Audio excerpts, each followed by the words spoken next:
Olá, meus amigos, eu sou o Eduardo Matos, aqui do Doutor Pod, e eu hoje, sinceramente, não sei onde eu estou com a cabeça. Hoje os haters vão cair matando. Estou aqui com uma... eu acho que eu vou cancelar esse podcast. Eu vou fazer esse podcast só comigo aqui, ó. Vocês olham para mim e eu vou conversando com vocês e vamos devaneando sobre a vida. Hoje, aqui no Doutor Pod, temos 2 especialistas, tá? São doutores, tá, gente? Especialistas, profissionais que trabalham e conhecem do que estão falando. Quero receber aqui hoje... Vamos fazer assim, vou jogar aqui pro meu lado esquerdo, na lateral esquerda aqui, meu amigo, né, polêmico aqui, ó, doutor Sérgio Marcucci. Tudo bom, doutor? Tudo bom, querido. E aí, doutor, nós estamos recebendo aqui um outro doutor polêmico. É uma celebridade, né? Um cara que eu queria muito conhecer, Dr. João Vitor. E Dr. João Vitor é uma celebridade da internet, mas é um cara que eu respeito muito pelas ideias dele e pelo conteúdo que ele passa e pela ajuda que ele oferece à população.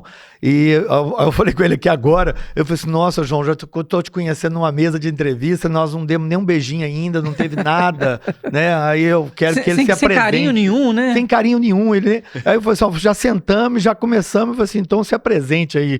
Obrigado pela presença e ter aceito o convite, cara. Valeu. Bem, eu sou o João, eu sou médico formado na UFMG. Hoje eu trabalho mais com promoção da saúde. Então eu falo sobre hábitos de vida saudáveis, porque eu acredito que o único caminho para a saúde no mundo melhorar é as pessoas sentirem-se responsáveis pela própria saúde. Porque a medicina que eu aprendi na faculdade, e que a gente vê que é a mais praticada, é aquela medicina de só esperar a doença chegar para passar um remédio.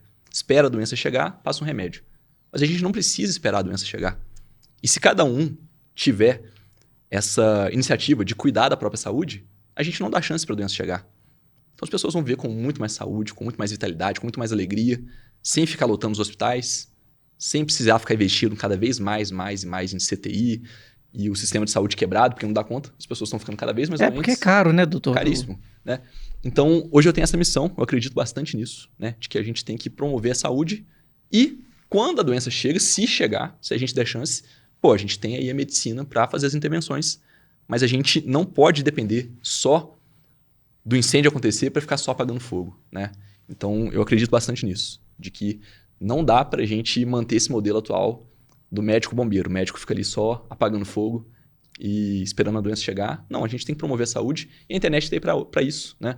A gente não fica mais dependente só de um grande meio de comunicação, de um jornal. Não, hoje todo profissional de saúde pode levar sua mensagem, pode estar ali nas redes sociais tirando dúvida, né? E auxiliando, né, doutor? Porque muitas das vezes as pessoas ficam perdidas. Totalmente. Porque cada médico tem a sua opinião e cada pessoa tem a sua opinião. Uhum. E é logicamente que a pessoa vai se aproximar do médico que ela se identifica.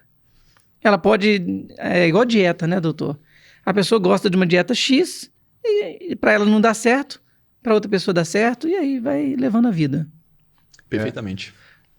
Eu também tive essa sensação, eu sou formado há 30 anos e durante 10 anos, né, eu já pedi perdão a todos, durante 10 anos eu fui aquele médico bombeiro, né, e depois eu percebi que eu estava patinando ali, porque eu tinha que ter algo a fazer antes daquele paciente chegar ali. Uhum. E muitas vezes eu falei, poxa, mas né, como é que você deixou chegar um diabetes tão avançado, né, já com todas as neuropatias, os problemas que o diabético tem, uma obesidade com as suas comorbidades, né, problema no joelho, problema no quadril, problema na coluna, problema no coração.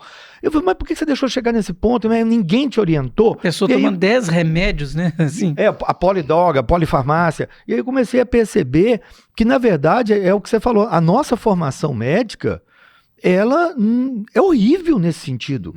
Não tem nada na faculdade hoje para promover a saúde, apenas para tratar doenças. Os meninos são orientados ali, são quase que um curral, assim, né? Que eles saem dali com um monte de drogas na cabeça, de medicamento na cabeça, e eles não respondem a simples pergunta, você está com azia por quê? Por que você está com azia? Né? Então aí aproveitando a questão que ele falou, eu vou te jogar uma bomba aqui. Ih, começou, galera. Se prepare que hoje tem, viu, gente? João, qual que é a dieta ideal? Já chegou na ferida, né? Não é, aí você pega, dá a facada e roda. Qual a dieta ideal? Vamos lá. A dieta ideal, antes de tudo, é comida de verdade. O que a gente vê no mundo é as pessoas comendo cada vez mais comida processada. É claro que vai fazer mal. Agora, eu gosto de fazer um raciocínio muito interessante para responder essa pergunta, que é justamente a gente descobrir o que os nossos antepassados comiam. Qual que era a dieta que o homem das cavernas fazia e que a gente fez por centenas de milhares de anos? Parabéns, é isso aí. Ou seja, nota 10? Essa é a resposta. Nota 10, hein? a gente tem que pensar, a nossa fisiologia, o nosso corpo, ele foi moldado para qual tipo de dieta? Exatamente. Não adianta agora, de 50 anos para cá, uma pessoa falar, não, porque a margarina é mais saudável e você tem que comer esse tanto de glúten, de grão.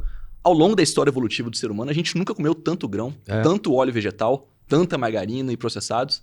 E ao mesmo tempo a gente nunca esteve tão doente, né? E daí tem gente que fala, mas o homem das cavernas morria com 35 anos. Não morria. 35 anos era expectativa de vida. Só que daí entra, por exemplo, a mortalidade infantil, que joga a média para baixo. É, claro. Uma a cada 3 crianças morria. O parto era muito mais complicado, né? Não, Tudo. E tinha frio, e tinha leão, e tinha intempéries. A gente não estocava alimento naquela época. Não tinha antibiótico. Não tinha antibiótico. Morria de apendicite e tal. Agora, se você pega o Homem das Cavernas, isso vale para tribos tradicionais. Se você vai em tribos isoladas, que ainda tem aquela cultura, por exemplo, esquimós. Os caras comem só carne e gordura. Carne de foca, de baleia, não gordura tem mato, de baleia. Não tem nada. Não tem alface. Não tem alface, não. Vai pra dar onde E alface? daí você vai ver a saúde metabólica deles. É ótima.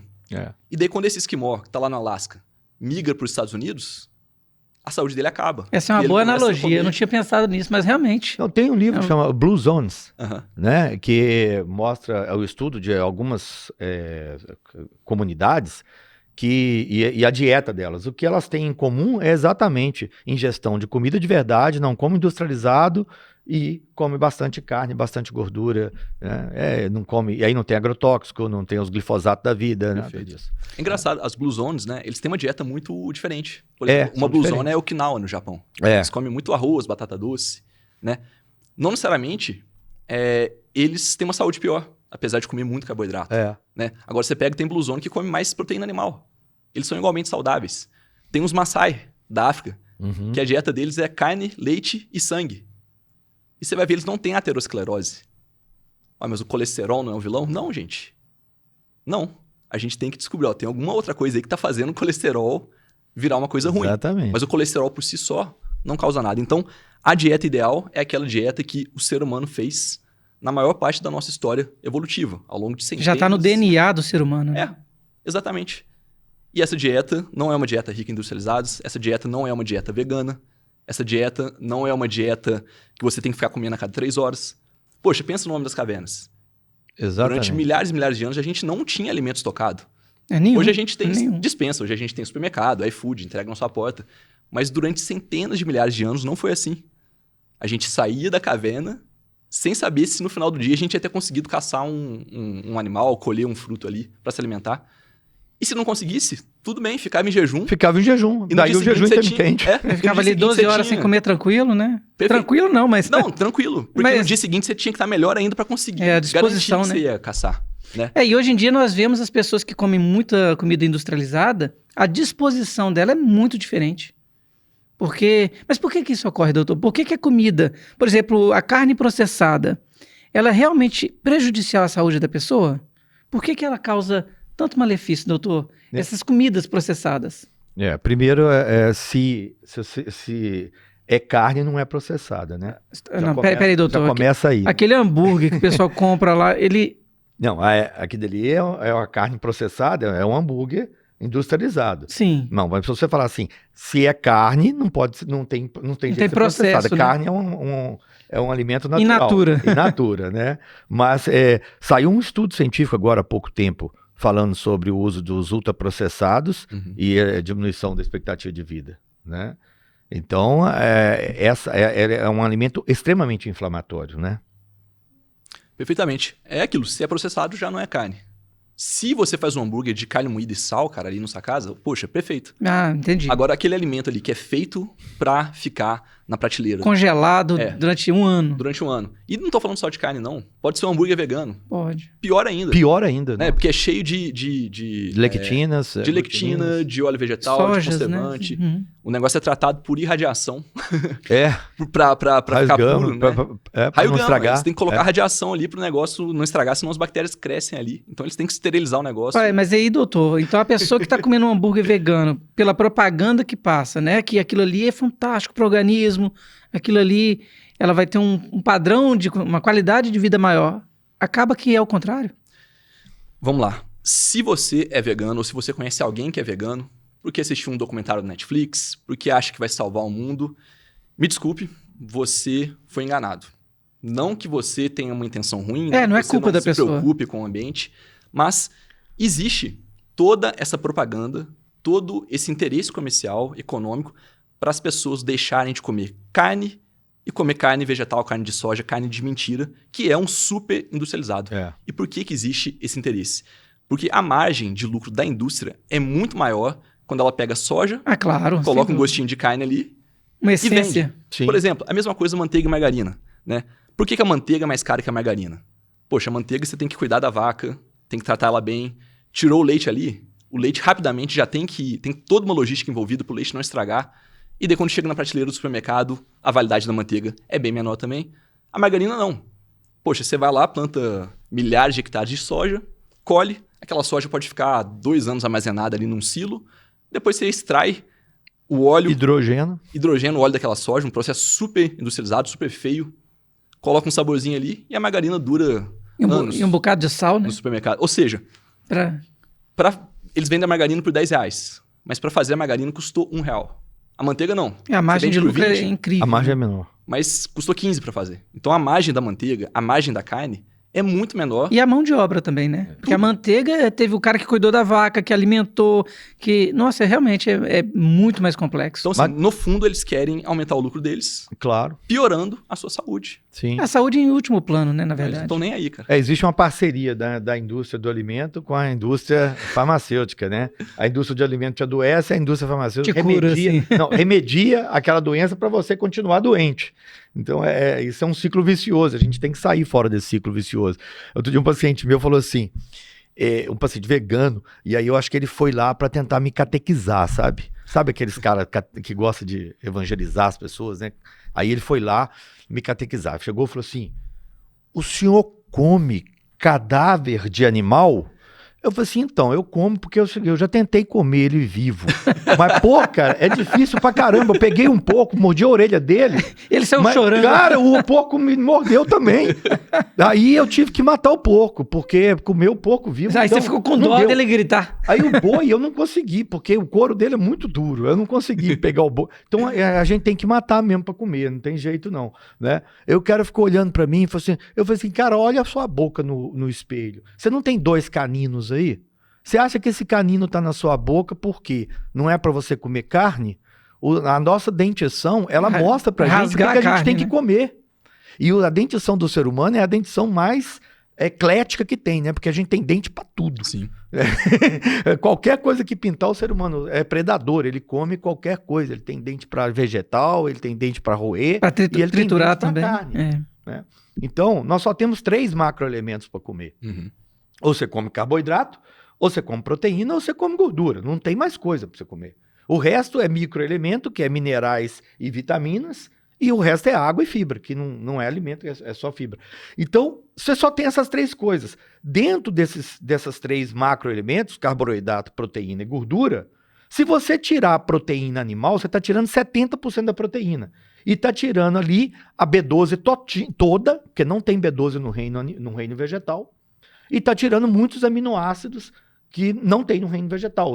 A maioria das comidas vegetarianas, elas são o que a gente chama de baixo valor biológico, porque ela não tem todos os...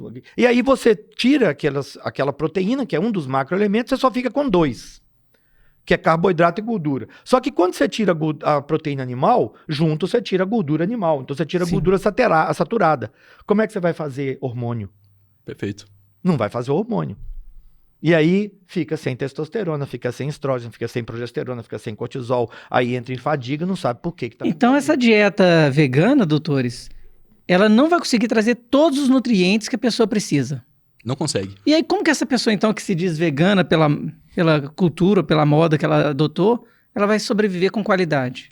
É impossível você ter saúde comendo exclusivamente alimentos de origem vegetal.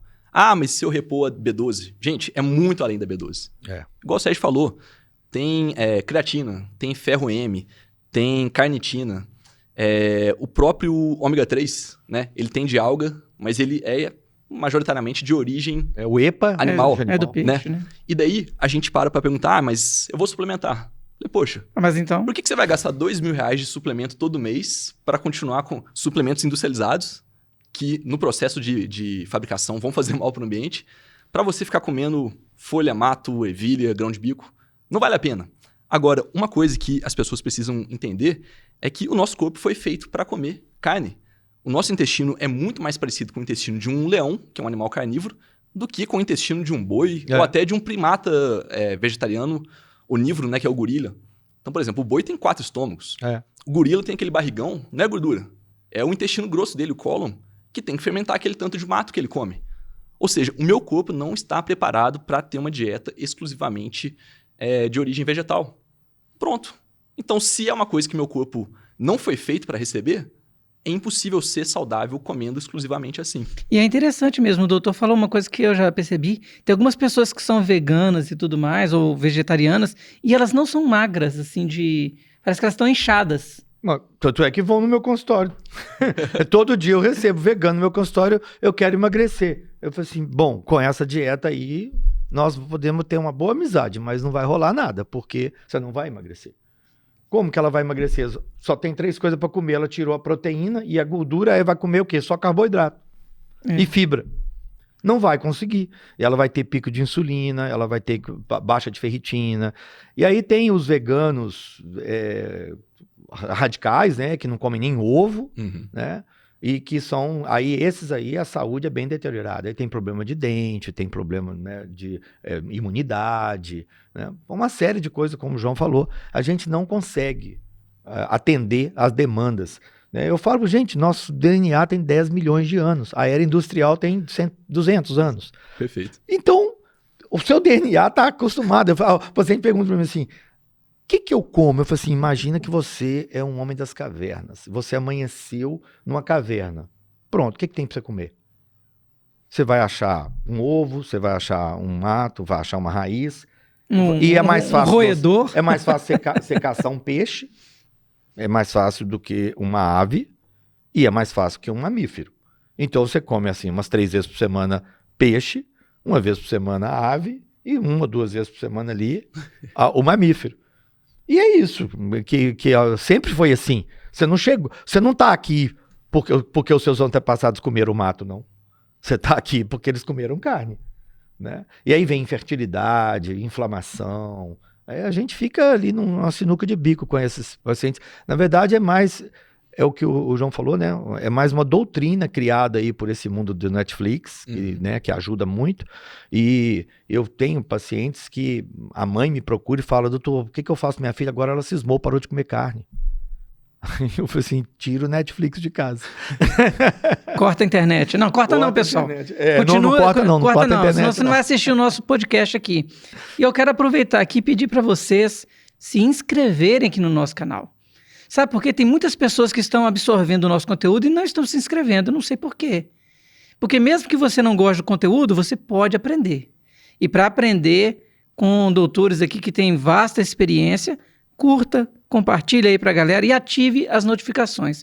Aproveitando, você também pode seguir o nosso Instagram, que é @doutorpod, e vou até pedir aqui os doutores para passar o Instagram de cada um deles.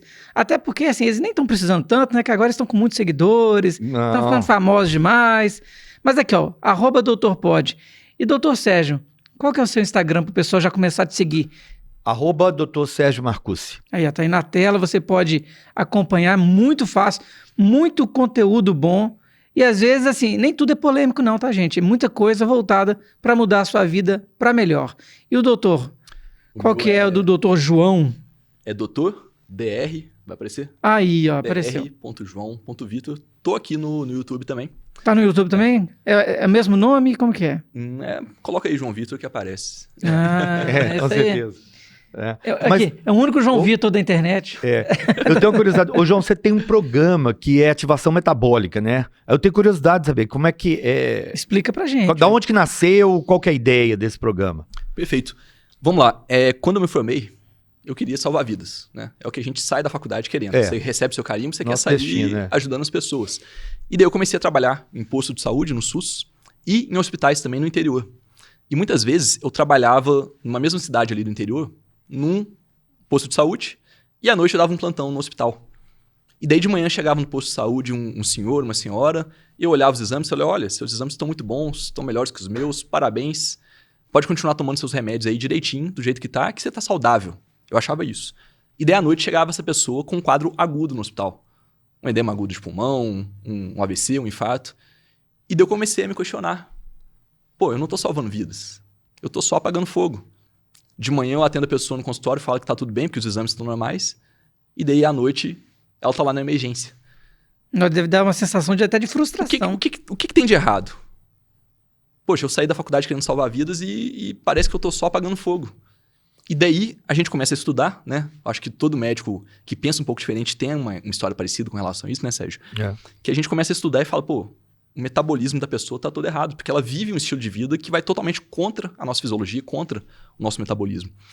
E daí eu comecei a estudar mais sobre resistência insulínica, desbalanços, desequilíbrios hormonais, síndrome metabólica. Eu falei, não, as pessoas estão acabando, ferrando com o metabolismo. A gente precisa consertar o metabolismo de todo mundo. E é por isso que as pessoas estão acima do peso, é por isso que as pessoas dormem mal, é por isso que as pessoas sentem várias dores no corpo, é por isso que os exames estão alterados, tem que ficar à base de remédios que fazem mais mal do que bem, né? O efeito colateral é terrível. E daí você tem que tomar mais remédio por causa daquele primeiro remédio que você começou a tomar.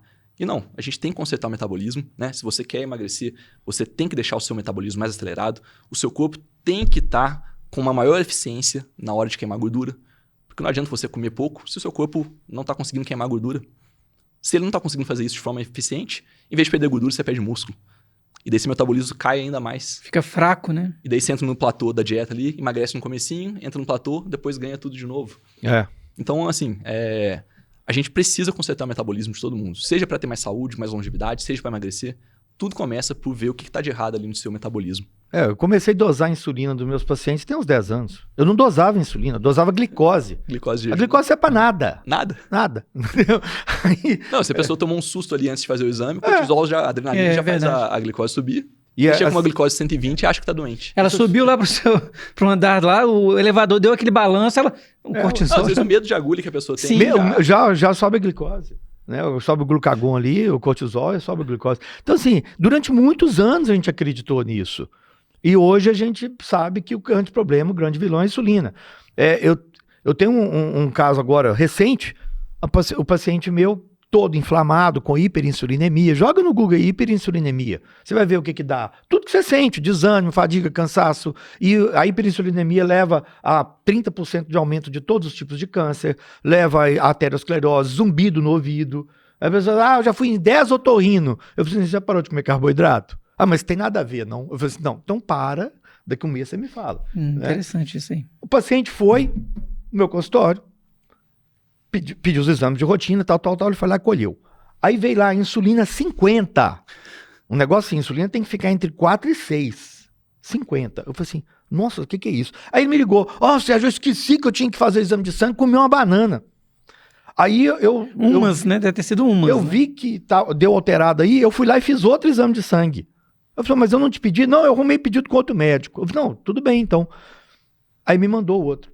A insulina 23. Horrível também. Uhum. Mas aí eu tive essa oportunidade de ver o que uma banana faz com a vida da pessoa. Um dos haters que gostam de mim, né? Que eles perdem tempo e energia para ficar, né? Interessante que eles não querem aprender, né? Ver o contraponto. Eles tipo assim, não. Eles querem colocar o ponto de vista deles, aquele conhecimentozinho que ele conseguiu ali na internet e falar, não, você está errado porque você falou o B no lugar do D. Nossa senhora, é completamente irrelevante, né? Mas um deles falou assim, agora só falta falar que suco de fruta faz mal. Aí eu pus a mão na cabeça e falei, puta, era o próximo assunto. É engraçado, porque se for para pensar, para uma pessoa saudável, uma banana não vai ter um grande impacto. Né? Mas agora, para uma pessoa que tem resistência insulínica, cara, um suco, um dos caras aí que tava um hater meu aí, que gosta de você. Refutou, no mesmo programa que ele me refutou, teoricamente ali, perguntaram pra ele, eu sou diabético, posso tomar suco de beterraba? Ele falou, pode. Pode. Ele pensou só no nitrato de potássio, que é bom. Mas ele não pensou na carga glicêmica. É uma raiz. É carboidrato. Não, você faz açúcar de beterraba. Na Europa, antigamente, o açúcar vinha só da beterraba. Só da beterraba. Então, assim, tem que prestar muita atenção, porque realmente, assim, a história das calorias, né? Você tem 2 dietas no mundo. Ou você faz uma dieta hipocalórica balanceada, baseada em calorias, forma de Heinz Benedict, é um mundo maravilhoso, é o mundo que todo mundo, que o cara... A teoria linda. A teoria linda, né? É o mundo de Alice. Ou você faz uma dieta restritiva. Muitos médicos na história, começou lá com o Dr. Atkins na década de 70, depois veio dieta do Atkins, dieta das proteínas, dieta do Dr. Dukan, dieta de Salt Beach, e vários, todo ano são lançados 1.500 livros sobre obesidade e diabetes. Todos eles, na hora que você vai ler, eles têm mais ou menos a mesma ideia. Restringir o máximo possível de carboidrato com alto índice glicêmico, e ninguém fala mais em caloria. A teoria da caloria, ela trouxe a obesidade que nós temos hoje. 60% da população está com sobrepeso. E acabou que o doutor João, ele não falou bem do projeto dele aqui. Ele já atropelou. Então explica mais ou menos aí para o pessoal entender como que funciona esse projeto seu aí de melhorar a saúde. Basicamente são 3 pilares. Saciedade, que as pessoas hoje não estão saciadas, por quê? Comem muito carboidrato, comem de 3 em 3 horas, comem pouca proteína. Isso não favorece a saciedade. Então o primeiro pilar é saciedade. Por que as pessoas abandonam a dieta? Sente fome, chuta o balde, jaca.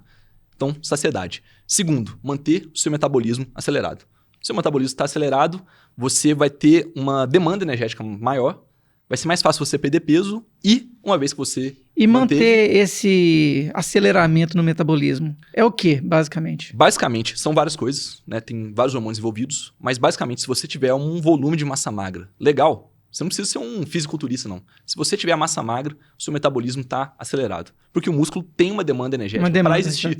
Você não precisa ir na academia todos os dias. Não. 3 vezes na semana já deve ajudar bem. Se você tem a massa magra, dormindo, aquele músculo vai estar exigindo mais energia para se manter. Famoso metabolismo basal. Metabolismo basal. Você aumenta o seu metabolismo basal. Então você aumenta a saciedade, melhora a saciedade, conserta a sua saciedade, melhora o seu metabolismo basal. E o terceiro pilar é justamente isso, você diminuir a insulina para você ter uma queima eficaz de gordura. Mas a insulina não é só para emagrecer, como o Dr. Sérgio falou. Ela está associada, a hiperinsulinemia está associada a muita morte, porque a insulina é um hormônio anabólico. Anabolismo não é sempre uma coisa boa. Anabolismo pode ser para crescer músculo, mas é proliferação, por exemplo, de um câncer. Então a pessoa que tem a insulina alta tem muito mais chance de desenvolver uma neoplasia e outras várias doenças também, né? O próprio envelhecimento fica mais acelerado. É uma pessoa que vai ter um metabolismo que vai estar gerando mais radical livre, porque a insulina está alta. E outra coisa que você falou interessante, né, Sérgio? O valor de referência da insulina, você falou 4, 6 como ideal. Mas se você pega o valor de referência oficial, é 22. É 22, Já lá em cima. E a imensa maioria dos valores de referência, acho que vale a pena o pessoal entender isso, não se paute pelos valores de referência do exame que você fez.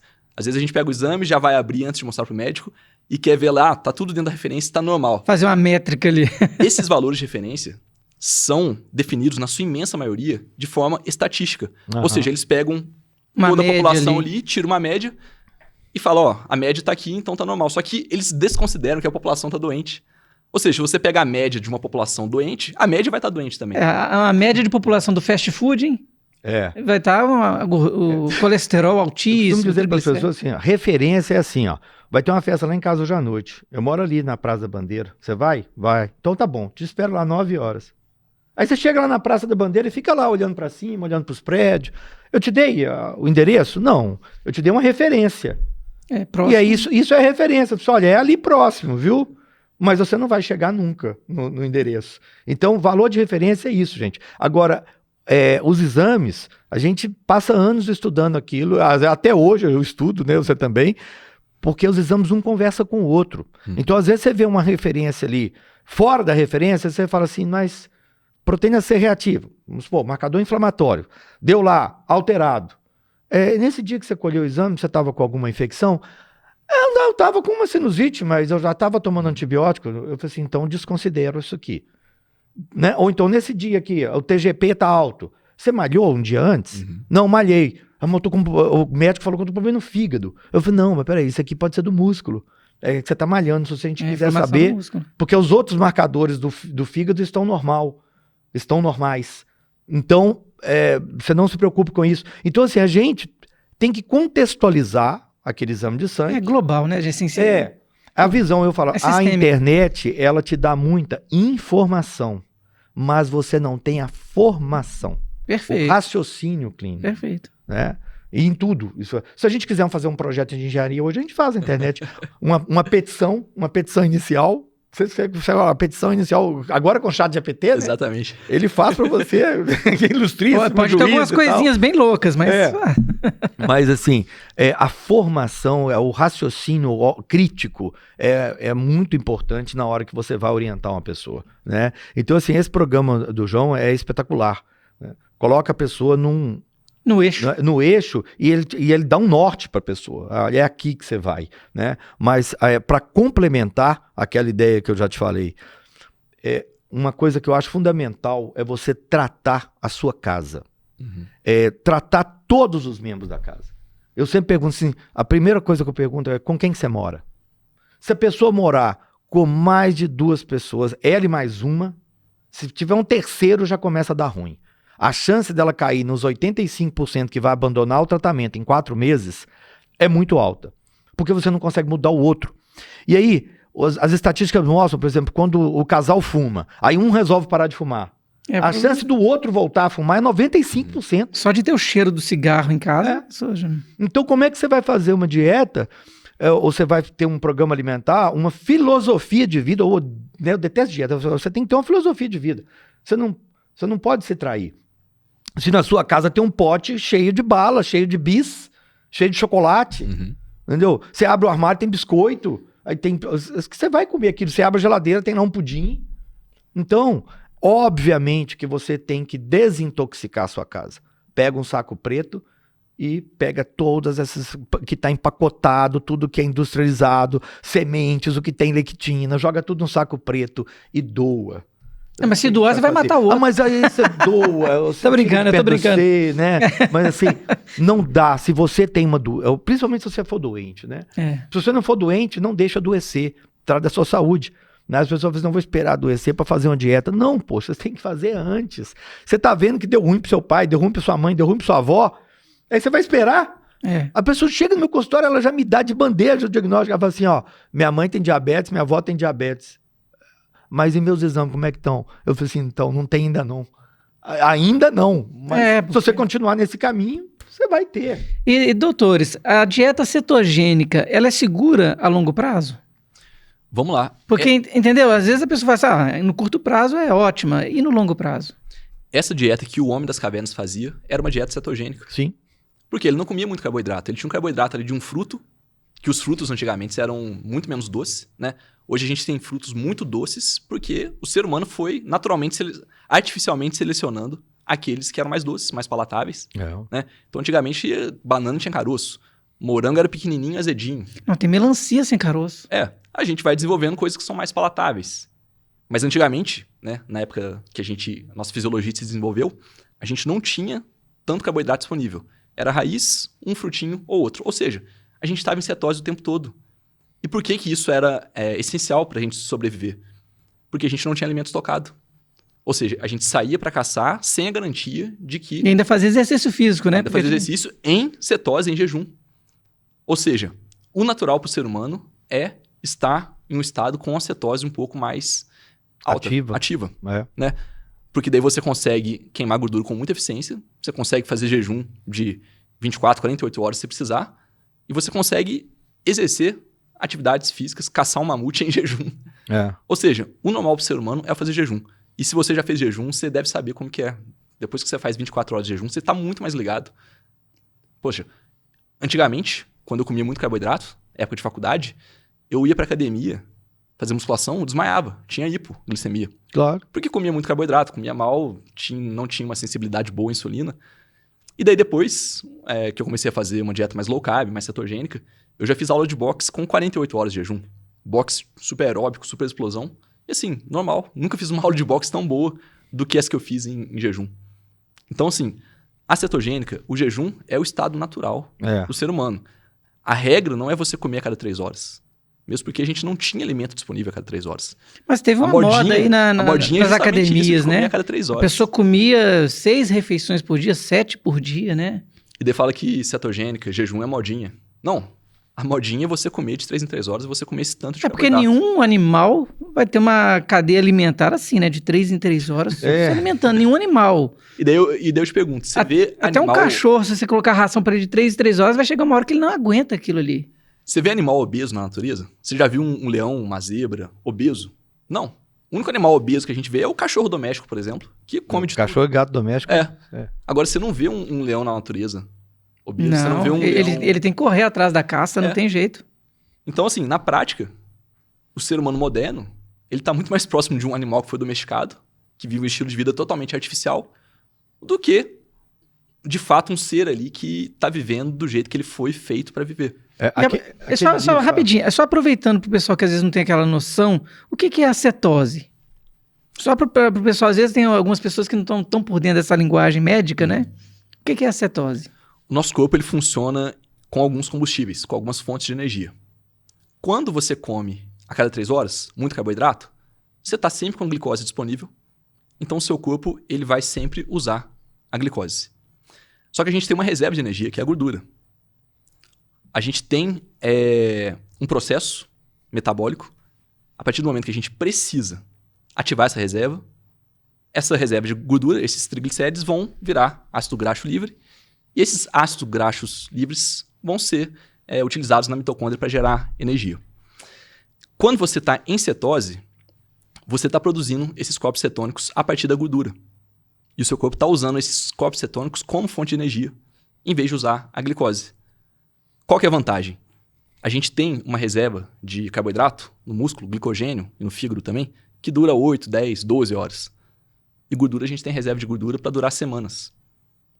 Ou seja, se você consegue rodar tanto no carboidrato, na glicose, quanto no corpo cetônico, na cetose, você vai ter um metabolismo muito mais flexível, muito mais eficiente, muito mais versátil do que a pessoa que só está dependente do carboidrato. Porque come só carboidrato de 3 em 3 horas, o corpo fica acostumado a receber carboidrato o tempo todo e a cetose ali fica inibida, até porque a lipólise fica inibida, a insulina vai estar alta. Né? Então, vou fazer uma analogia bem básica, o nosso corpo é total flex, é igual um carro que roda no álcool e na gasolina. Exatamente. Só que as pessoas ficam só comendo carboidrato a cada 3 horas. Só queima aquele tipo de combustível. Mas a gente pode entrar em cetose, a gente pode usar, e inclusive, o pessoal fala, o cérebro precisa de glicose. Não, o cérebro usa bem corpo cetônico também. Então você não vai passar mal, você não vai... Tanto é que a dieta cetogênica é uma das melhores dietas que existem para tratar epilepsia. Exatamente. Algumas doenças inflamatórias cerebrais, a gente consegue reduzir a inflamação cerebral dieta. Com dieta cetogênica. Né? Principalmente, existe uma ataxia provocada pelo glúten, que você consegue resolver, que simula o Parkinson, e você consegue resolver com uma dieta. Né? Então, a dieta cetogênica, ela é excelente para várias questões, inclusive ansiedade, autismo, né? Porque o carboidrato em excesso ele é muito excitatório. Sim, sem dúvida. E ele inflama. Né? Então, assim, a gente está vendo na sociedade doente, né? Nós estamos vendo que o excesso de glúten teoria que veio aí da década de 70, 80, que é a teoria das calorias, né? Você ali fazer uma conta de calorias em torno de... A gente gasta aí 30, 40 calorias por quilo de peso. É uma conta rápida que você faz, a gente chama de regra de bolso, né? E para fazer o cálculo do metabolismo basal da pessoa. E aí você tira ali 1.000 calorias daquele metabolismo basal, teoricamente você emagrece 1 quilo por semana. Isso foi uma verdade absoluta até a final da década de 80. Depois que vieram os principais estudos sobre síndrome metabólica e metabolismo, insulina, é que nós vimos que essa dieta, ela não individualiza as pessoas. Então, se eu pegar duas pessoas com 35 anos, com o mesmo peso, o mesmo sexo, ele vai dar a mesma quantidade de caloria. Agora, são pessoas completamente distintas. Uma tem altíssima resistência à insulina e a outra tem baixa resistência cada organismo vai uma de um tem, jeito. Uma tem uma doença metabólica, a outra não tem. E aquela dieta padronizada ali, ela não enxerga isso. Ela enxerga ali peso, altura, atividade física, sexo, idade. Talvez ali seria um start, É a né? forma do Hermes Benedict. Ali, doutor Sérgio, seria um start, né? Para a pessoa ter uma noção. Mas Lógico que assim, cada sistema é um. mas pode começar certo. É verdade, Entendeu? verdade. Vai começar errado. Mas só que existe entre os nutricionistas, né, clássicos, ortodoxos, né, aquela teoria assim, você não pode ser radical, senão você prejudica a adesão ao tratamento. Eu fiquei, isso aqui não é uma religião, não. A pessoa está no caminho da doença, você tem que tirar ela, que ela vai cair num buraco ali na frente. Então a pessoa tem que entrar na realidade. Você está comendo errado. Se o paciente chega para mim e fala assim, o senhor não vai me perguntar o que eu como, não? Eu fico, querida, o que você come te trouxe aqui. É simples assim. Eu não quero saber, porque senão você vai me desvirtuar. Porque vai que você é boa de persuasão. Te engana aí, e né? você, então, me convença a comer o que você está comendo. E aí... Mas o doutor João falou uma coisa que é interessante. E aí, doutor Sérgio, o jejum, ele é só para emagrecer? Não, o jejum é uma possibilidade do ser humano, porque nós sempre tivemos essa possibilidade e necessidade de ficar 1, 2, 3 dias de jejum. Só o melhor juízo, o ser humano, acho que ele consegue ficar até 28 dias em jejum e 3 dias sem água. Entendeu? A gente liga lá, Largados e Pelados. Adoro aquele programa, né? Eu falo para você, você está na dúvida? Liga o Largado e Pelado. O que você comer lá, você come aqui. Então, assim, o jejum é uma possibilidade. Você vê que a pessoa uma semana lá perde muitos quilos. Eu, particularmente, eu não uso o jejum como método terapêutico. Eu uso o jejum assim, ó, de maneira inteligente. Essa semana eu vou dar uma palestra em São Paulo. Aí eu sei que eu vou sair às 6 da manhã, vou passar para o aeroporto, que não tem nada de interessante para eu comer, vou chegar em São Paulo, vou ter que ir lá direto à palestra. Coffee break de evento é sempre carboidrato, é sempre ruim. Vou ficar lá o dia inteiro, só à noite que eu vou ter a oportunidade de ir para um lugar e comer alguma coisa de verdade. Então é uma boa oportunidade de eu fazer um jejum de 18 horas. Né? E não deu para sair à noite. Beleza, eu emendo o jejum, faço 24, 36. A pessoa não vai morrer. Eu já fiz jejum de 36 horas dando palestra, 2 dias num congresso. Eu tô lá 2 dias no congresso, vou comer o que nesse congresso? Não tem nada para comer ali. Então, ótima oportunidade para fazer jejum. Então, eu uso o jejum dessa maneira inteligente. Eu não uso o jejum na minha rotina. Porque se ele é intermitente, ele tem que ser intercalado com momentos de alimentação. Tem gente que faz jejum todo dia. Eu falo, querido, então não é intermitente. Você já todo dia, né? Então, é rotina. Né? Mas, assim, eu não uso o jejum como uma técnica porque... eu acredito que nada que seja assim, que você não possa projetar, daqui a 10 anos eu vou estar fazendo isso aqui, provavelmente não. Então eu não uso como uma técnica diária, que eu não quero doutrinar, eu não quero colocar meu paciente como aquele jejum faz parte daquele programa. Porque quando ele abandonar o jejum, ele abandona o programa. Aí, doutor João, e por que o jejum ele tem que ser intermitente, então? Poxa, é o que o Sérgio falou. Não, mas a gente tem que comer em algum momento. Sim, lógico. Então, se você... Eu tô falando mais para essas questões que a pessoa geralmente quer perder peso, né? Uhum. Porque é lógico, né? O jejum... Mas, pô, assim... Vamos lá. Tem explica pra gente aí. Olha que interessante isso, pessoal. Tem alguns estudos que pegam 2 grupos de pessoas e dão para essas pessoas exatamente a mesma refeição, as mesmas calorias, tudo, os mesmos macros, tudo. Só que um grupo faz 5, 6 refeições por dia, ou seja, come tudo aquilo de 3 em 3 horas, e o outro grupo faz só 2 refeições por dia. Ou seja, eles têm uma janela em que eles vão estar alimentando, eles fazem ali uma refeição na manhã e a outra no almoço, 2, 3 horas da tarde eles não comem mais, e o outro grupo fica comendo a cada 3 horas. A mesma comida, as mesmas calorias, a mesma quantidade, o que muda só é a janela alimentar. Os resultados mostram que esses grupos que comem a mesma quantidade, só que divididos em apenas 2 refeições, têm resultados muito melhores, não só no emagrecimento, mas principalmente na melhora da resistência insulínica, na melhora de parâmetros do diabetes, do que o grupo que ficou comendo de 3 em 3 horas. Talvez A mesma comida, a mesma quantidade. O corpo parece que ele fica mais alerta, né? Ele fica mais ativo ali, né? Porque o nosso corpo foi feito, fisiologicamente, a gente foi feito para fazer menos refeições e ter uma janela maior, sem comer. Não necessariamente é um jejum intermitente, super complexo. Não, é natural pro seu corpo. Fazer menos refeições com os nutrientes, os alimentos. Porque às vezes a pessoa acha que o jejum é ficar 24 horas sem comer. Não, então... Tem vários tipos de jejum. Mas todos os estudos científicos, quando a gente vai estudar sobre nutrientes, micronutrientes, tem uma matéria que é pacificada. Quando a gente fala que a matéria é pacificada, é que já não existe mais discussão sobre ela. Quanto menos você comer, mais você vive. Essa matéria é pacificada. Porque, os estudos com ratinhos, assim, o ratinho que tem ração à vontade e o ratinho que tem restrição calórica, o ratinho que tem restrição calórica, ele vive 6 meses mais do que o ratinho que tem restrição calórica. Por que a gente faz pesquisa em rato? O rato, ele vive 2 anos. Então, cada 6 meses do rato corresponde a 30 anos na vida do ser humano. E o metabolismo é muito semelhante. Dá para fazer. Porque se você vai fazer trabalho com o ser humano, vai demorar 100 anos o trabalho. Então, no rato, você pega um rato lá e coloca restrição calórica, um grupinho e o outro não. Se aquele rato viveu 6 meses a mais, é como se o ser humano vivesse 30 anos a mais. Né? Então, a gente come demais. Não, e criou-se uma história, doutores, que o café da manhã é a refeição mais importante do dia. Isso é verdade, não é? Como que a gente pode pensar sobre isso? O homem do Paleolítico, é só você olhar lá para trás. Ele comia o que no café da manhã?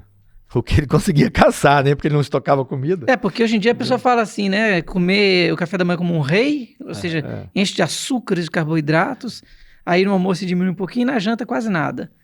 São as dietas talvez da moda, né? Assim, se você comer proteína de manhã, tem um estudo que mostra, se você comer abacate de manhã, você diminui a vontade de comer glicose à noite. Né?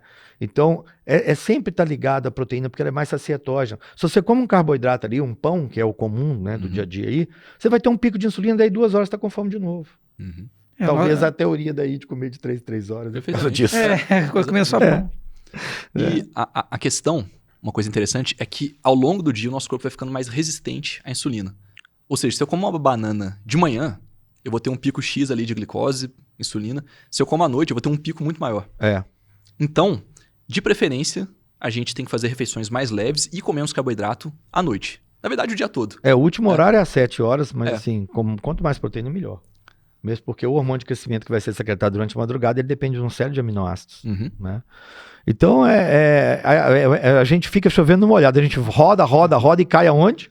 Diminui carboidrato, na origem, né? Volta pra origem. Não coma comida industrializada, não coma corantes, edulcorantes, acidulantes. As pessoas acham que a gente está sendo radical quando fala para cortar carboidrato, para não comer pão. Mas, gente, na história evolutiva do ser humano, a gente nunca comeu tanto carboidrato. Igual agora, a gente nunca esteve tão doente. Você quer ver uma matéria assim... diferenciada, que eu vou dar uma entrevista semana que vem na Record, né? Adoçante artificial. Isso foi um tiro no pé que deram, né? Eu falei aqui. E vai ser polêmico lá também, né? Não, acho que já pacificou isso aí, né? Não é possível que ainda tem polêmica com adoçante. Você acha que ainda tem polêmica com adoçante? Será que não? Não, saiu um estudo agora sobre sucralose que botou uma pedra em cima do assunto. Né? Aumento de incidência de câncer com sucralose. Os estudos, não tem nenhum estudo benéfico em relação a adoçante, mas não. Né? E parece que eles ficam tentando arrumar outros nomes, né? Vai sucralose, depois vem, sei lá o quê, aspartame, sacarina. E vai só mudando o nome, né? Acefulane. Na verdade, existem vários adoçantes artificiais, né? Cada um tem uma afinidade com um certo tipo de comida.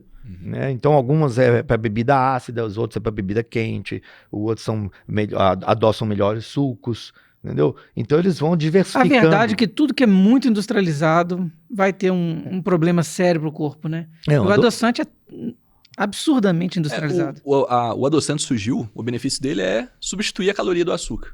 A ideia era boa, né? Mantendo o gostinho ali pro paladar mimado que a gente tem. Paladar mimado. Então, assim, eventualmente, se você quer uma coisa docinha, um doce low carb feito com xilitol, com talmatina, o que seja, ok, válido. Mas se é pra comer de vez em quando, que coma o açúcar de verdade. Porque é de vez em quando. Tendo né? pouquinho, né? Mas no fundo, a pergunta que a gente tem que fazer é por que a gente precisa tanto de açúcar ou de adoçante? é paladar mimado. É. Então, o problema tá aí. Infantil, É né? isso que a gente tem que mudar. É isso né? aí. A gente vai ter muito estudo da Fundação Coca-Cola falando que você pode beber, não sei, a Coca Diet ajuda a emagrecer. Não, por né? favor. Porque você mata a vontade do açúcar ali. É. Você tem estudo da Fundação Coca-Cola financiando a Associação Americana de Odontologia, falando que não, você não quer que a criança tenha cárie, dá a Coca Diet pra ela. É. E você acaba com o microbioma da criança ali, enfim. Não, e o doutor, antes da gente iniciar aqui o podcast, comentou que a Coca-Cola, né, já está usando a sucralose na receita da Coca-Cola tradicional, né? Já. Diminuindo, porque o açúcar, querendo ou não, é muito mais caro do que usar uma sucralose.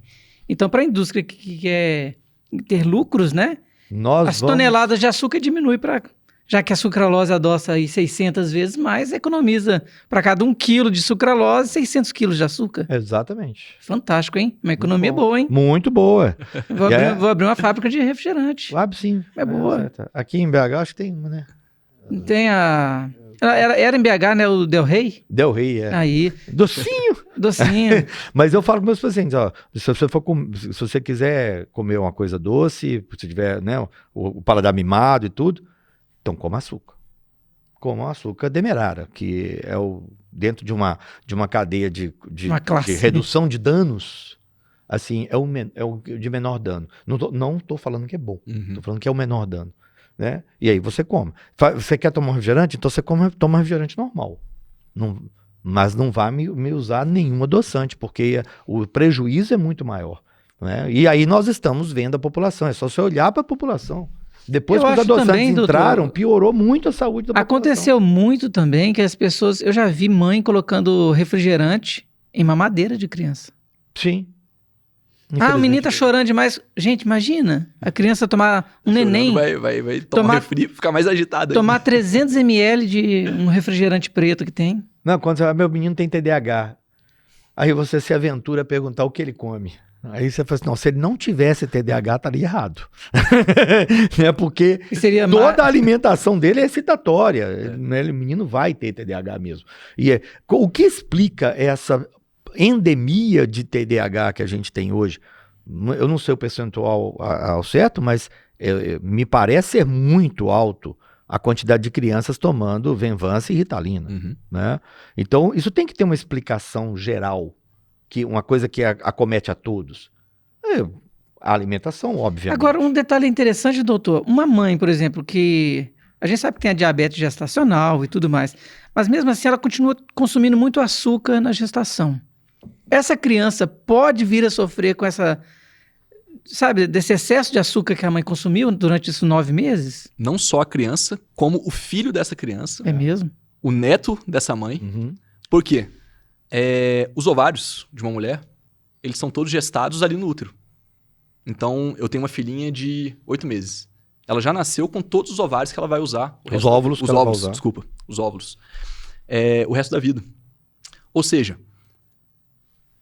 a ativação epigenética que ela tem no útero da mãe... Já trouxe, né? Ela vai carregar ela. Isso vai sinalizar algumas alterações ali nos óvulos da bebê. E quando essa bebê for ter filho, o filho ou filha dela vão ter essas alterações, esses genes ligados ou desligados, de acordo com o estilo de vida da mãe.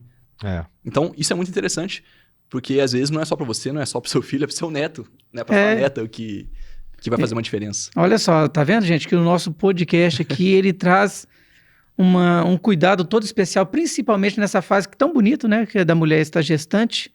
Às vezes ela fala assim, a mulher gestante tem que comer de tudo, porque senão o menino nasce com cara disso, do cara daquilo. E elas correm para as frutas e para os sucos. Aí é que é o grande problema. Porque essas frutas que existem hoje, que as pessoas acham que é natural, não, aquilo ali é um produto industrializado. Ela só não está embalada, a embalagem dela veio. Na casca. Né? Mas não é de graça, gente, tudo tem um preço. Aquelas frutas todas iguaizinhas, que não tem um bicho, que não tem nada. Por quê? Porque o bicho não vai crescer ali. A quantidade de agrotóxico e de substâncias que são colocadas para diminuir o amadurecimento são muito grandes. E é claro que isso vai alterar a sua flora intestinal, que vai alterar a sua resistência à insulina, que vai passar a mensagem. Aquilo ali são xenobióticos. Né? E aí eu conversei com um produtor outro dia de fruta e ele falou assim, ó, na semente da soja eu ponho 23 agrotóxicos, 4 antifúngicos, mais um monte de substâncias para não crescer erva daninha do lado, mais o glifosato e tal. São 23 substâncias que a gente coloca na semente da soja para que ela nasça e dê produtividade. E se você deixar de pôr uma, você perde produtividade e você não paga a sua lavoura. Então não é uma questão de maldade, não. É porque o mercado é assim. E ele tem as pragas evoluem também. Porque a gente abusa dos agrotóxicos, etc. Né? Que no nosso podcast mesmo, nós fomos até um pouco assim atacados por alguns haters mesmo, né? Porque às vezes a gente fala alguma coisa que vai ser benéfico para a pessoa, ou pelo menos para a maioria, né, doutor? E as pessoas acham que não. Poxa, se eu gosto da cerveja, Você vai voltar no assunto da cerveja. não vou falar, não posso falar de cerveja. Mesmo? Desculpa. É não. isso mesmo? A gente vai falar do whisky. O whisky whisky é maravilhoso. O whisky faz... Aí, outro corte, hein, pessoal? O whisky faz mais bem do que a cerveja, doutor? Ao corte? Dentro de uma terapia de menor dano, se eu tenho um indivíduo ali viciado, alcoólatra, e ele toma cerveja, se eu conseguir passar ele para destilada, ali eu já estou no caminho de retirar o álcool dele, né? Dentro de uma terapia do menor dano. E isso é uma técnica que a gente usa para tirar o indivíduo do alcoolismo, né? Você passar para o destilado. Então, o uísque tem glúten também, né? Uma quantidade menor, só que como a quantidade de álcool é muito maior, ele vai beber muito menos. Ele não consegue, o índice glicêmico é menor. Então, você não é bom, mas você está reduzindo os danos, né? E vai chegar o momento que você vai ter que tirar, né? O mimo dele ali, né? Aquela bengala social que ele está usando, que é o álcool, vai chegar o momento que você vai ter que tirar. Não, e existe uma pressão muito grande, principalmente nos jovens, para eles serem aceitos na roda de amigos e tudo mais, tanto na parte do cigarro e da bebida. Eu que participo, às vezes, de alguns eventos, assim, de shows e tudo mais, gente... Você vê, às vezes, o cara nem começou o show, ele já está sendo carregado pelos amigos. É porque ele não sabe beber também. De tanta bebida, é um absurdo. E, doutor João, como que a gente pode tentar ajudar as pessoas a diminuir um pouco esse consumo alcoólico? Eu acho que a gente tem que explicar tudo que o álcool pode fazer no nosso corpo. Primeiro, o álcool é quase tão calórico quanto a gordura. Então, você vai ter aí em 1 grama de gordura 9 calorias. E é uma gordura muito rápida, é uma caloria muito rápida. Muito rápido. No álcool você vai ter 7. Então, você bebe isso daqui de álcool? Bebe. Você beberia isso daqui de azeite? Não. Sem dúvida que não. Sem dúvida que não. Segundo, o álcool, por si só, é hostil, é irritativo para nossa flora intestinal. Acaba com o nosso microbioma. Mas eu bebo um vinho de vez em quando, uma vez por semana, uma taça. É outra coisa. Agora tem gente que vai beber o vinho todo dia. É o ritual. O whisky. E a cerveja, que é a bebida alcoólica mais comum, mais consumida no Brasil. A pessoa bebe cerveja como se fosse até mais que água. Eu tenho paciente que não bebe água, bebe só cerveja. Além disso, que o Sérgio já falou, do lúpulo, além do álcool, a gente tem muito fitoestrógenos, que são hormônios terríveis, sexuais aumenta femininos, né? São substâncias da planta parecidas com hormônios sexuais femininos, que o homem tá bebendo ali como se fosse água. E aí, o que acontece? O que acontece? Diminuição do pênis. Ixi. Ginecomastia, peitinho. Então, peraí, doutor. Testosterona lá embaixo. Testosterona baixa, baixa libido. Agora eu vou jogar o pepino, né? Joga pra ele, pra ele. Doutor João, então quer dizer, a pessoa que tá bebendo a cerveja em excesso, ela vai ter uma diminuição do pênis? Olha, o homem que tá bebendo cerveja em excesso vai ter peitinho, vai ter problema de ereção, ginecomastia, né? O peitinho que a gente falou aqui. Vai ter uma libido lá embaixo, vai ser um cara mais flácido, vai ser um cara com mais gordura abdominal, menos músculo, menos energia, menos disposição. Inflamação cerebral, menos produtividade no trabalho. Tudo. A diminuição da capacidade cognitiva. Tudo ao contrário que a testosterona faz, você vai ter com a ingestão de fitoestrógenos que tem na cerveja. E as mulheres têm um aumento de risco de câncer de mama. Tem vários trabalhos científicos já sobre isso. E a mulher já tem uma tendência muito grande. Então, a cerveja está aí, né? Mais uma coisa. E também, querendo ou não, é uma bebida extremamente industrializada. É o que a gente está falando desde o início, de alimentos industrializados, né? A gente acabou de falar dos grãos, né? Os grãos que são feitos na cerveja. Principalmente a cerveja comunzona, né? Ela não é feita do do malte mais puro ali. Não. É arroz que é cheio de agrotóxico, o milho que é cheio de agrotóxico, o trigo cheio de agrotóxico. É usado o carboidrato ali para fermentar, para fazer álcool. Daqui a pouquinho a latinha vai ter aquele T de transgênico ali, né? Tá demorando. Deveria ter, mas não. Eles não vão colocar. Você não vai conseguir isso. Mas assim, é complicado mesmo a gente pensar, porque o brasileiro, com essa quantidade de propaganda de cervejas, hoje em dia tem muita cerveja artesanal, né? Então, a pessoa adquiriu uma cultura que, tipo assim, se eu não tomar aquela cerveja, eu não sou social. Uhum. Como que eu vou na festa do fulano e não tomar aquela cerveja verdinha? Eu fui numa festa outro dia, tinha cerveja, refrigerante. Aí, como eu não bebo nenhum nem outro, eu tava lá na festa e falei assim com a menina, você podia me trazer uma água? A água já não tem. Ela olhou pra mim assim e falou assim, de onde que esse cara veio? Que água? Lógico, não tinha água na festa. Tinha umas 100 pessoas na festa, não tinha água. Aí eu fui lá na torneira, peguei um copo de água da torneira e tomei água da torneira. Dos males o menor. Dos males o menor. Entendeu? Fiquei a festa inteira tomando água de torneira. Porque não tinha. Então, assim, as pessoas têm que ter essa consciência aí, né? Oferecer, pelo menos, E né? interessante, doutor, que às vezes a pessoa vai num restaurante que é vegano, tem todo um cuidado. Perfeito, é isso mesmo. Mas a pessoa vai num restaurante comum e pede uma água e ele não vai ter uma água legal para a pessoa tomar. Não vai ter. A água, eu acho que dá um podcast só sobre água, né? A água é um problemão, porque a água, inclusive, tem fitoestrógeno, né? A água tem uma quantidade enorme de metais pesados.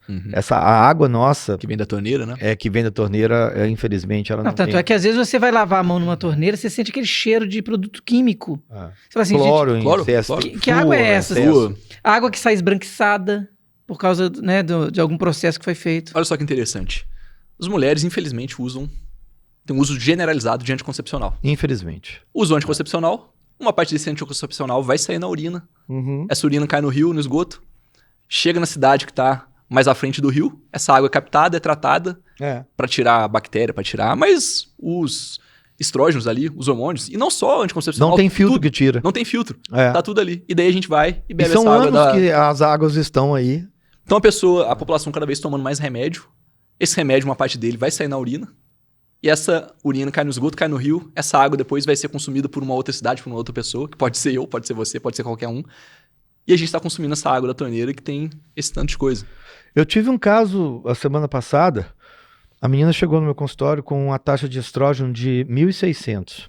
Aí ela tinha ido em outro médico antes e outro médico falou assim, não, está errado, isso aqui é erro do laboratório, vou pedir outro exame. Porque os outros exames dela estavam todos normais. Todos normais. O FSH estava normal, o resto estava tudo normal. Quer dizer, aquele estrógeno estava destacado, assim, não tinha nada a ver com nada. Tinha uma luzinha vermelha. E ela não nele. tomava anticoncepcional nem nada. Aí pedimos outro. O outro médico pediu, veio 1.600. Ela rodou nos 10 médicos. E ninguém soube explicar para ela. Aí fez ultrassom, fez tomografia, procurou tumor, procurou tudo, não achou o motivo. Eu fui pesquisando. Fonte alimentar. Ela estava com uma intoxicação exógena de estrógeno. E aí eu falei com ela, você vai mudar a sua água e vai mudar essa alimentação sua e nós vamos fazer outro exame. Eu estou esperando ela para a semana que vem, eu tenho certeza que é... E como que a gente muda essa água, então? A gente procura assim, água mineral? Ou água, um filtro especial? Como que a gente trata? É difícil. Eu tenho essa dor. Eu também tenho essa dor. Porque você vai pegar a mineral, ela vem num galão de plástico. Exatamente. O galão de plástico ficou no sol. Né? Não, Por que a gente não esquenta comida no micro-ondas, a marmita ali no Tupperware, na vasilha? Não, tem resolução da Anvisa falando, né? Porque vai soltar... Bisfenol, xenoestrógenos ali, que vai fazer mal, né? Não, hoje em dia nem tomar cafezinho pode se tomar cafezinho em copinho de plástico. Não, porque tem bisfenol. Né? Então, o ideal é a gente ter uma mina, né? Aí... O ideal... E nem assim, né? Vai que o lençol freático tá tratado, a gente não sabe. Uma mina com uma água estudada ali, uma mina... Nossa, isso aí seria um sonho, né? Se a gente tivesse. Mas então, assim, dos males o menor, já que a gente tá tentando minimizar. Mas existem filtros que você pode colocar na entrada da sua casa que diminui a metais pesados, diminui a quantidade de cloro. Lá no congresso agora de ortomolecular estava lá o filtro lá, custa R$3.500 um filtro. É um bom benefício, né? Totalmente. Para a família toda, né? Inclusive para cabelo, né? Tem filtro que você põe no chuveiro para você não tomar banho, para intoxicação do cloro que penetra pelo couro cabeludo. Hoje, o que os nazistas usavam nas câmaras de gás? Cloro. Cloro. É. E daí você vai no seu banho quente, né? Ainda mais no inverno, aquele tanto de vapor, você tá inalando aquilo lá. Ácido clórico. Né? E aí você tá inalando e vai que inflamando. É por isso que o europeu vive muito, então eles tomam pouco banho. Exatamente. Ah, descobri. Descobriu. Nossa. E tem uma outra coisa, vou falar. Mas aí eles usam um tanto de perfume cheio de química. Cheio de As essências são xenoestrógenos. Hoje à tarde nós vamos falar de essência. E o pior é que a gente não pode saber, porque você pega um cosmético, pega o seu perfume aí, você vai tomar banho e vai ler o rótulo, tem lá um tanto de ingrediente, e o último é essência, ou perfume. Eles não falam qual a substância que é um segredo industrial. Senão o concorrente vai copiar o cheirinho dele. Então eles não são obrigados a dizer qual que é a substância que dá a essência, que dá o cheirinho, mas você não sabe o que é. Você tá simplesmente passando aquele negócio. Quanto menos maquiagem, melhor. Eu fui no congresso assistir uma palestra sobre a intoxicação por metais pesados e por xenoestrógenos que tem nas maquiagens. Outro problema, vai dar outro. E aí fica 24 horas, né? Agora vão mudar os haters, né? Vão sair os haters da CV, vão entrar as meninas, né? Eu falo com a minha mulher o tempo todo, para de passar amianto na cara. Porque ela fica passando amianto, aumenta o risco de câncer de pulmão. Câncer. E eu gosto muito da minha mulher, eu quero preservá-la. E pior que é difícil, né? É muito difícil. Ela fala assim, para de passar esse pó, você tá respirando esse pó. Né? Então tudo assim... Você tem que reduzir, minimizar os seus danos. Então, quanto menos, melhor. Não é menos maquiagem, menos álcool, menos comida industrializada. Agora, assim, você vai reduzir. Terapia do menor dano. Eu vou trazer uma confusão aqui. Eu vi outro dia aí numa gravação que a gente tá fazendo que até a toxina botulínica ela traz grandes problemas para a pessoa. Ué. Aí agora o nome já é toxina, né? O nome já é toxina. Já vem do Clostridium. O Clostridium botulíneo. Que é o botulíneo, que é um primo do tétano. Um relaxa, o outro, né, dá o tetanusmo, dá a tensão muscular. Mas são toxinas. Não, a mulher até falou comigo assim, não, eu prefiro ficar com um determinado problema de saúde do que tirar a toxina botulínica. Foi. Mas assim, de todos os usos de essas substâncias cosméticas, né, para gerar ruga, etc., a toxina botulínica é a mais aceita, a mais estudada e a mais antiga. Não, tem muitos estudos, E a quantidade que se usa é muito pequena, né, e o intervalo de tempo também é muito grande. Você 3, pode fazer uma vez por ano, às vezes também, você pode fazer e tal. Porque a pessoa que faz exercício físico, geralmente ela usa mais. Não chega a ser uma preocupação. Não pesa tanto. Em relação ao álcool, para finalizar... Então, você vai voltar de novo no álcool. Eu tô aqui fugindo do álcool. Eu tô vendo que você tá indo pro outro lado. Não, mas aí agora é uma coisa bacana que as pessoas vão gostar de escutar.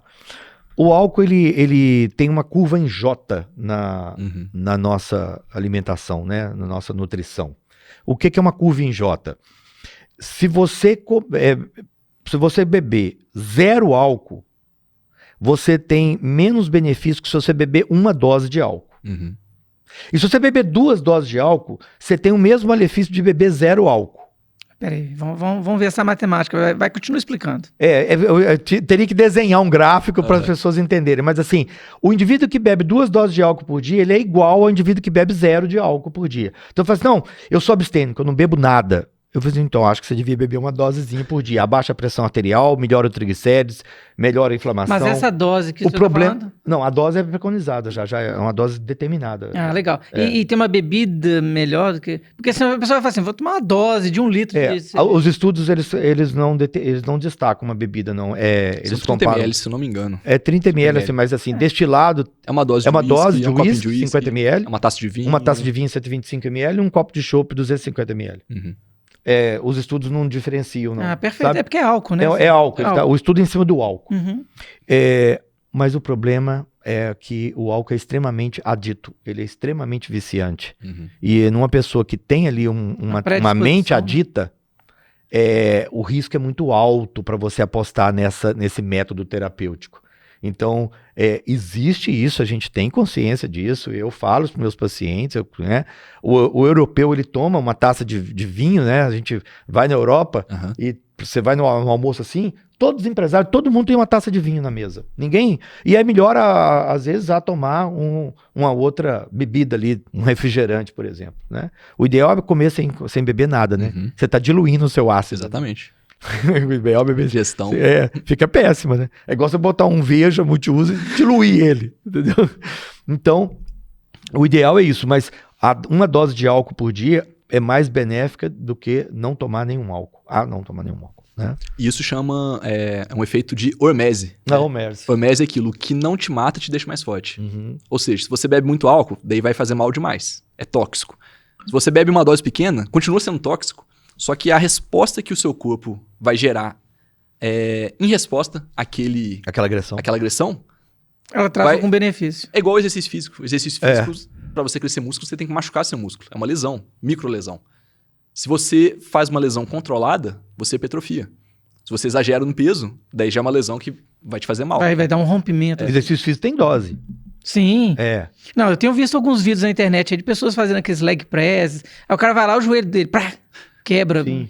Terrível. 45 minutos a 1 hora por dia. Mais do que isso, você já começa pro overtraining. Você já até água em excesso vai fazer mal. Então... E o pessoal tá abusando muito de atividade física, sabia? Viciaram, né, doutor? Viciaram, porque dá dopamina, né? Depois, pós essa pandemia aí, muitas pessoas começaram usam a atividade física como meio de tratamento, de conseguir a dopamina. Né? Em excesso, tudo vai fazer mal, até a água. Esse problema da atividade física voltando lá para a época das cavernas, né? O nosso corpo acha que a gente ainda está vivendo na época das cavernas. Se ele percebe que você está correndo demais, fazendo muito aeróbico, ele acha que você está fugindo de um predador constantemente, ele acha que você está correndo atrás de comida o tempo todo, ou seja, ele entra no modo estresse, no modo... Então, por exemplo, hormônios sexuais vão lá pro chão. É a famosa síndrome da mulher atleta. Mas eu pego muito paciente que é homem, que faz crossfit todo dia e tá com testosterona baixa, super saudável, come bem, testo lá embaixo, nada pra caramba, testo lá embaixo. Eu falo, reduz um pouco o aeróbico. Por quê? O seu corpo, se ele interpreta que você tá num estado de estresse, de perigo...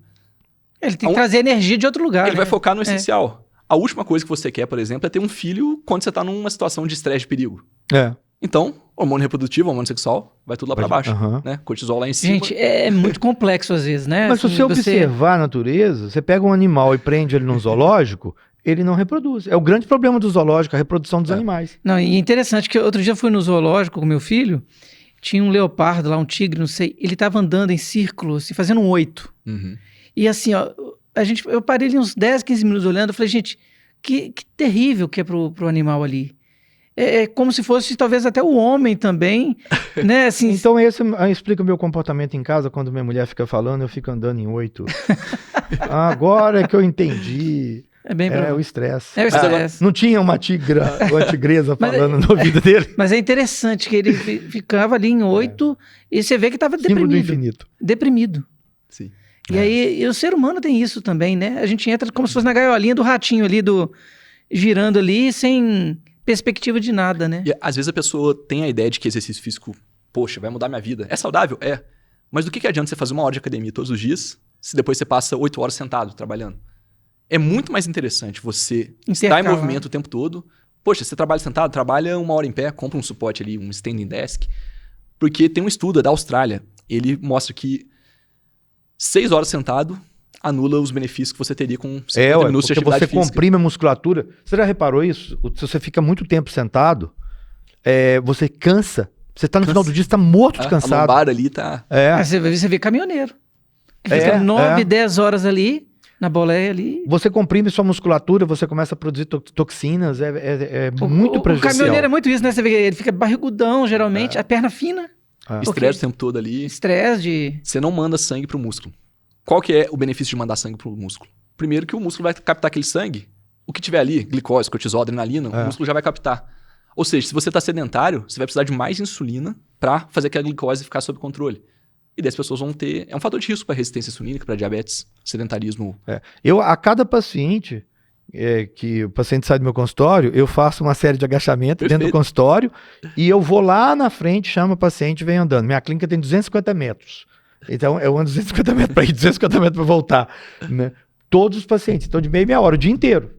Para não chegar no final do dia, eu não estar morto de cansado. Senão, você fica sentado o tempo todo. Eu falo para todo mundo, sobe uma escada, faz o agachamento, vai no banheiro. Cada vez que você for no banheiro, faz 10 agachamentos, faz uma prancha, uma flexão. Não é nada. Olha que interessante. Demais, ontem eu vi um material no YouTube. Tinha uma escadaria muito grande que a pessoa tinha que subir lá para chegar no topo da montanha. Eles fizeram muito bonito, aqui na América Latina, acho que na Bolívia. No meio dela, lá no degrau 500, mais ou menos, tinha um centro médico, de suporte médico, né? Porque as pessoas começavam a subir ali os degraus, quando chegava na metade, passava mal. Ó. E aí já tinha um centro médico pequenininho ali para socorrer algumas pessoas. Aham. Olha como que nós estamos sedentários ao extremo, né? É. E aí a pessoa fala assim, subir nossa, uma escada. e o problema, né, que eu tenho que subir metade ainda, ou descer metade, vai dar a mesma coisa. A melhor poupança que você pode fazer na sua vida é poupança de músculo. Poupança de saúde. Como é que eu faço? Eu faço, você fica guardando dinheiro, guarda músculo. Entendeu? Eu Você fico vai ter vendo lá no muito Instagram mais. do Dr. Sérgio lá, ele fazendo os agachamentos e tudo mais. Falar, ó, o doutor tá com uma amplitude legal. Hoje eu fiz academia. Nós marcamos ontem à noite, né? Foi, Aí eu mandei pro personal lá, ó, vou ter que adiantar um pouquinho a academia e vou fazer só 40 minutos hoje. Normalmente eu tenho 1 hora. Porque enrola um pouquinho, né, e tal, conversa ali. Aí, na verdade, deu só 30 minutos de academia. Perfeito.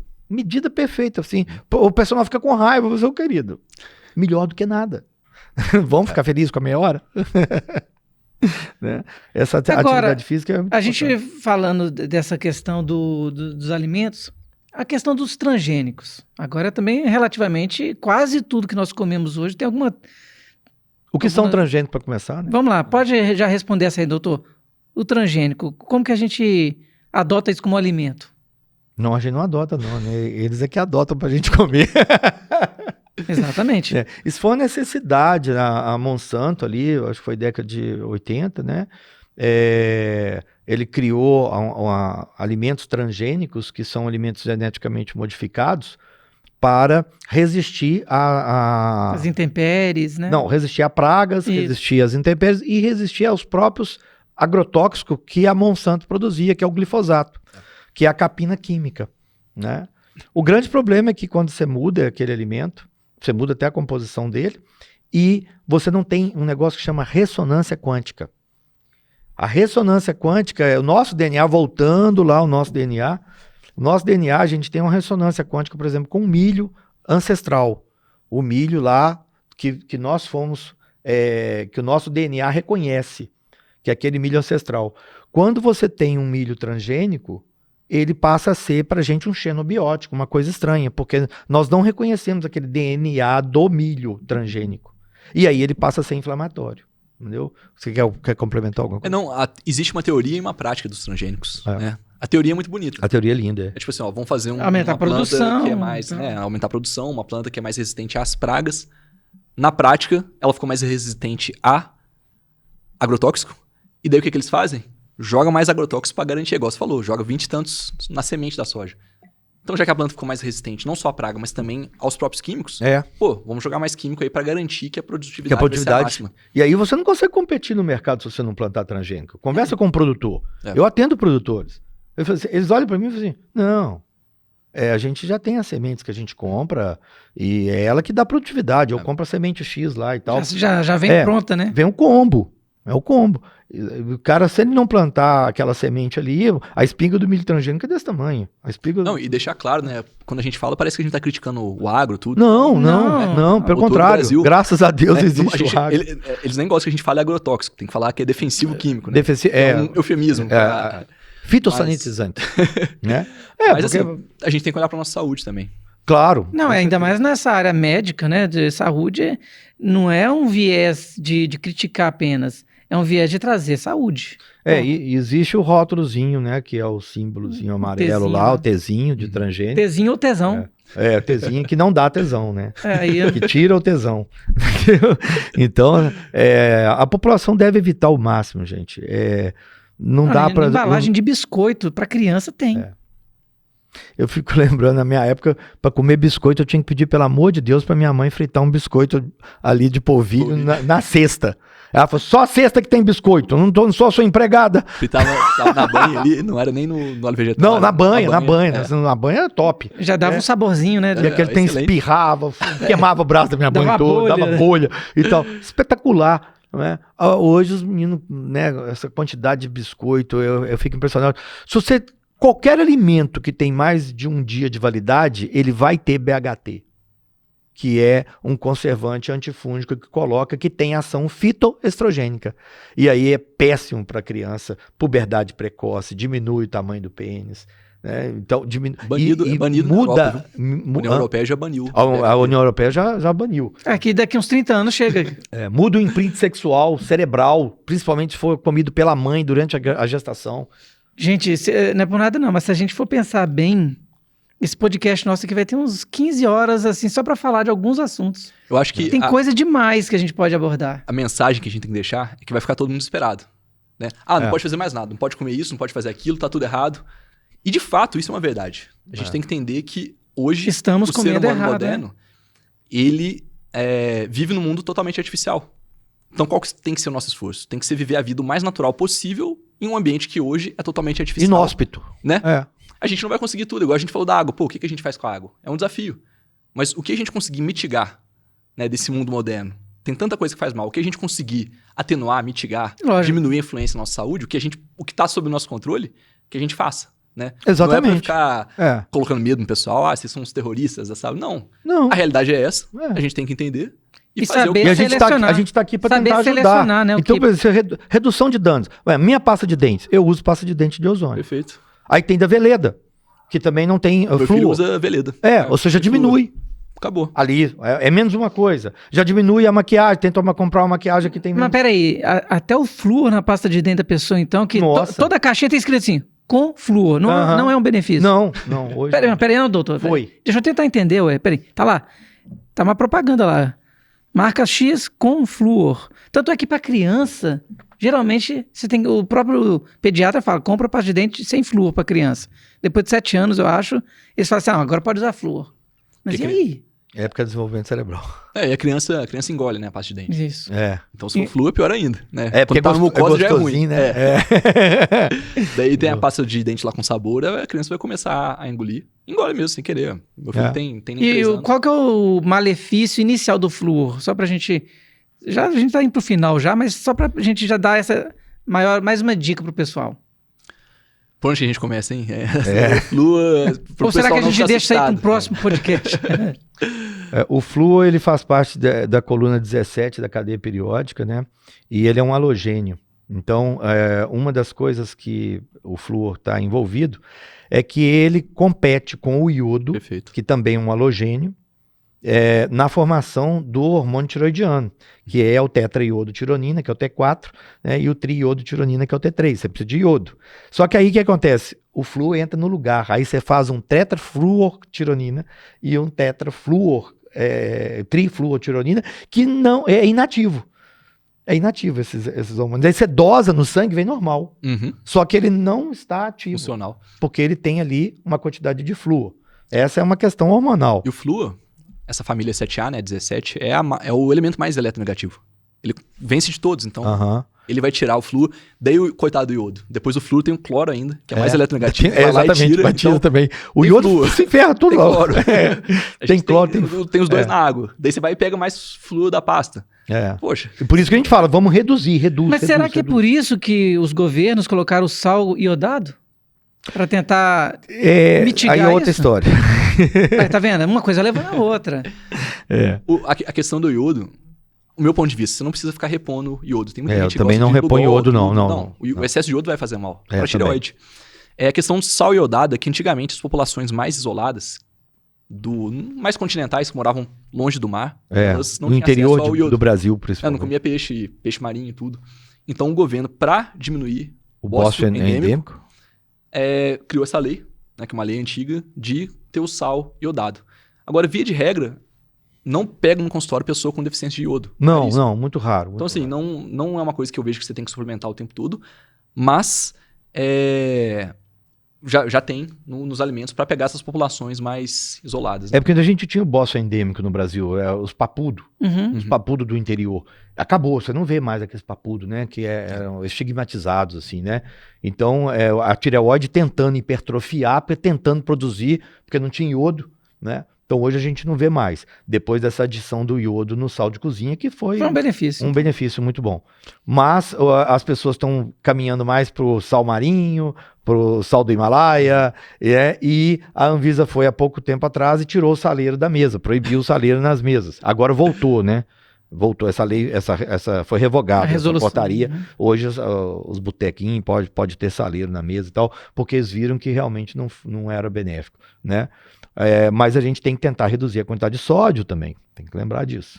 Mas o que faz seu corpo reter sódio? Insulina alta. Insulina alta. Então, o sódio faz mal para a pressão, para o coração. Não, se você a insulina estiver controlada. Normal. Mesma coisa com colesterol. Colesterol faz mal, se você estiver inflamado, vai. Aterogênese ali. Se você não está inflamado, poxa. A origem de todos os males está na insulina e ela é produzida diante de carboidratos de alto índice glicêmico. Então, fantástico. Pessoal, hoje foi aula, hein? Eu acredito que o pessoal que... Até o hater hoje vai aplaudir. Será? Não vai não. Vai não, né? Não. Nós falamos Comentei, pessoal. Né? Ficou claro? Né? A gente falou demais. Pessoal que tiver dúvida, coloca aqui nos comentários, tá? Pode colocar. Não comenta pra falar mal. Eu vou fazer esse pedido porque... falar mal, a gente já tem a esposa pra falar mal, a sogra... eles vão falar que eu tô machista. Não. O cunhado, pronto. O cunhado. Cunhado é uma coisa complicada, né? Eu não vou nem falar de cunhado, não. Porque o nome já é... o nome já predispõe algumas coisas. O pessoal vai, tá vendo? O hater vai pegar no pé de novo. O hater que é cunhado. Mas, pessoal, aproveita, gente. Não perde a oportunidade de se inscrever no nosso canal. Cada dia o nosso podcast está melhor. É o Doutor Pode. Porque aqui é o podcast que o doutor pode. Siga o nosso Instagram. Nós estamos crescendo lá no Instagram, devagarinho, passos lentos, mas com a ajuda de vocês aí, nós vamos poder alcançar milhares ou milhões de pessoas, como o Dr. Sérgio já tem alcançado, o Dr. Vitor também já tem alcançado milhões de pessoas aqui. O Dr. João Vitor, ele é famoso já na internet. Então, celebridade. Eu não vou pedir para seguir, tá, gente? Não, mas segue sim, porque vai aprender coisa boa. Eu sou um cara assim que acha assim, você não está concorrendo com ninguém, estamos somando na vida das pessoas. Quero deixar aqui um forte abraço para vocês. Já segue aí o @ do Dr. João Vitor. Ele é sucesso. O Dr. Sérgio também virou um sucesso mundial. Amigos meus de Orlando mandando aquele vídeo lá da cerveja, foi muito legal. Chegou assim... Impactante, né? Impactante. E foi muito bom. Então, nos vemos no próximo Doutor Pode e vamos avançando na saúde das pessoas. Um forte abraço e até mais.